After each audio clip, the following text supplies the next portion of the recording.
يا رسول الله ليس بإنس وهو بجن، وهذا مقام كان يعبد فيه، لا أقل ولا أكثر. ما تراه وتسمعه الآن هي طقوس من داخل محكمة الجن في المغرب. الساعة الآن منتصف الليل يوم الخميس. يتجمع مجموعة من الأشخاص الذين يؤمنون بأن هذا الوقت هو وقت حضور ملك الجن شمهروش. يطفئون الأنوار ويبدأون في تنفيذ طقوس غريبة. يتمايلون ويرقصون بشكل مرعب، ويبدأون في الغناء والتطبيل. النساء ترقص والرجال يطبلون، يرددون كلمات وأشياء غريبة وغير مفهومة. وجوههم تتحول إلى أشكال لن تتحمل النظر إليها أبدا. بعد سويعات قليلة تبدأ كائنات غريبة في الظهور، قطط بعيون بحجم كرة قدم، وكائنات النظر إليها لمدة 3 ثواني سيجعل دماغك يدخل في حالة إيرور وسيغمى عليك من شدة الرعب. ينتهي الجزء الأول من الطقوس ويبدأ الجزء الأكثر رعبا. يلتفون في حلقة دائرية وحول رداء أبيض اللون، ويحومون حوله تماما كما يحوم الحجاج حول الكعبة. ولا تسألني عن الأصوات التي تخرج منهم، فهي أصوات مرعبة. ويستمرون على هذا النحو إلى أن يحضر ملك الجن شمهروش، الذي يقال أنه يجلس فوق قبر مغطى برداء أبيض. عندما يحضر فلا كلمة تعلو كلمته، فهو الملك وقاضي قضاة الجن. ملك وقاضي قضاة الجن، ورئيسهم فوق الأرض، وهو أحد ملوك الجن ال7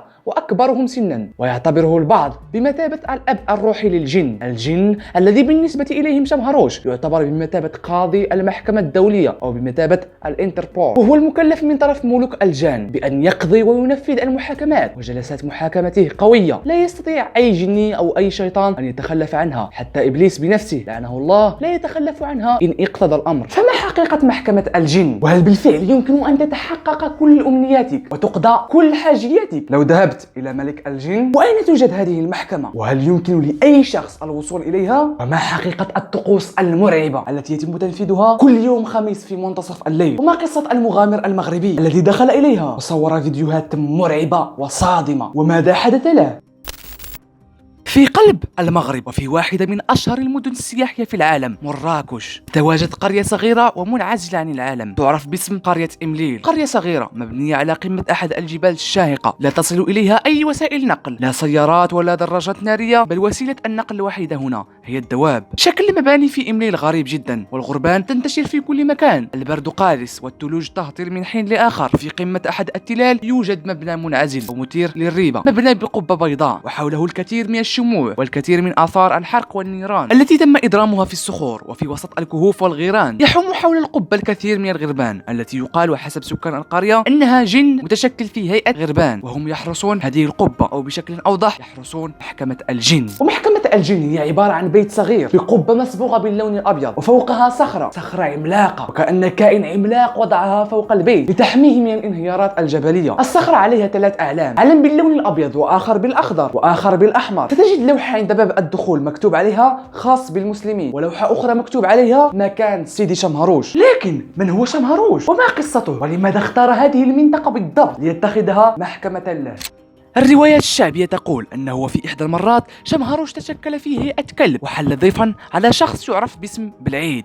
هذا الشخص يعيش بالقرب من القرية التي بنيت فيها المحكمة. كان بالعيد يعتني بهذا الكلب، يقدم له الطعام كل ليلة ولمدة أسبوع.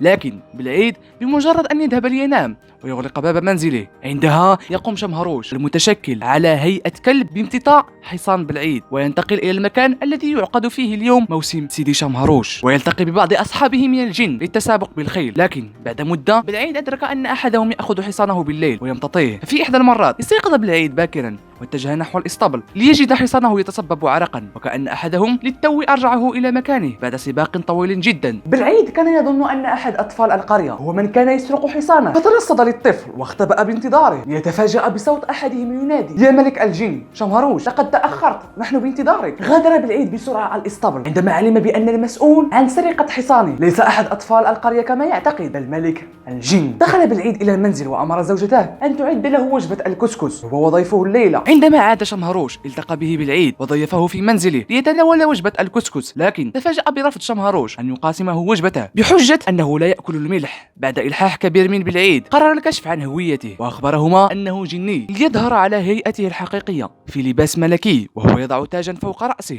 أمر بعدها بالعيد ببناء قبة في مكان أشار إليه شمهروش على أنه مقامه، وأخبرهم أن ورثه بالعيد، وأن الذبائح التي ستنحر أمام المقام يجب أن توزع على الأغنياء والفقراء في الوقت الذي تعود فيه جلود الذبائح ورؤوسها والهبات المالية وغيرها إلى مضيفه العيد وأولاده. ومنذ ذلك اليوم وإلى الآن، وفي كل يوم خميس وهو يوم المحاكمة، يحج عشرات الأشخاص بل مئات وربما آلاف إلى هذا المكان ممن تلبسهم الجن ليقدموا لشمهروش الهدايا: سكر، حليب، بخور، عود، حناء، وقرابين، وقد تكون عنزة أو عجلا أو دجاجة، كل حسب قضيته وبقدر استطاعته. هذا اليوم يعد موعدا مقدسا للجن المسلم للمثول أمام ملكهم وقاضي قضاتهم لإنصاف المشتكين والمظلومين منهم.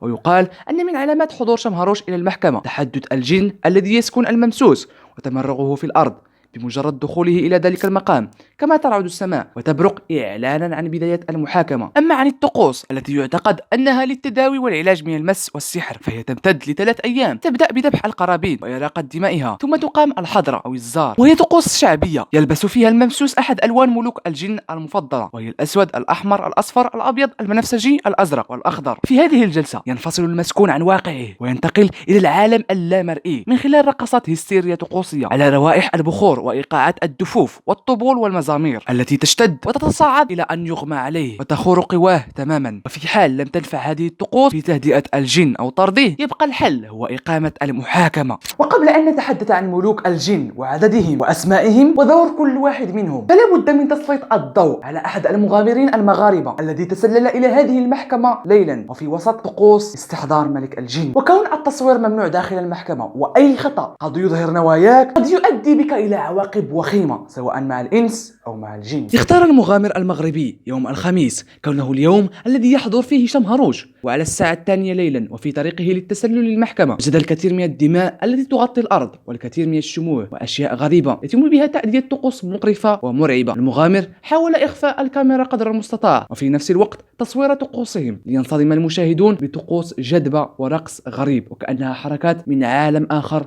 غير عالمنا. في الفيديو يظهر وجه مرسوم بالنحاس يضحك بطريقة مرعبة ويطلق عليه وجه ياسمين، كما وكان الجميع يلتفون حول إزار أبيض اللون ويحومون حوله كما يحوم الحجاج حول الكعبة. استمر الجميع في طقوسهم لعدة دقائق، واستمر المغامر في التصوير سرا إلى أن خرج قط من العدم بلون أبيض وبعينين بحجم كرة تنس، ما يثبت أنه جن متشكل هو عدم فراره من الناس بل انسجامه مع طقوسهم. استطاع المغامر المدعو بابن نسناس أن يصور عرش شمهروش الذي يبدو كقبر مغطى برداء أبيض، وهو في الحقيقة مجرد صندوق حديدي فارغ من الداخل. يزعم زوار شمهروش أن 7 من ملوك الجن ينزلون في ذلك المكان للفصل في القضايا بين الإنس والجن، وكل يوم مخصص لملك من ملوكهم. فحسب الموروث الشعبي وكتب الجن فإن يوم الأحد هو للملك عبد الله المدهب الذي يقال أنه يرتدي تاجا ويمتطي حصانا باللون الذهبي ويحكم 360 قبيلة. أما الاثنين فهو لمرة أو للميرة ثلاثاء لأبا محرز الأحمر ويقال أنه ملك شرس ويمتاز بالخدع العسكرية. والأربعاء للملك برقان أبو العجائب الذي يقال أنه ملقب بفارس الإسلام. أما الجمعة فهو للملك الأبيض الملقب بنائب شمهروش. ويزعم محمد حفيد الحاج بالعيد الذي شهد المقام عند الصخرة سنة 1929 أن ملك الجان يدعى الشيخ أبا وليد شمهروش، وهو جن صحابي ما زال حيا بعدما عايش الرسول صلى الله عليه وسلم منذ 14 قرن. اختلفت الأقاويل والروايات لكن الحقيقة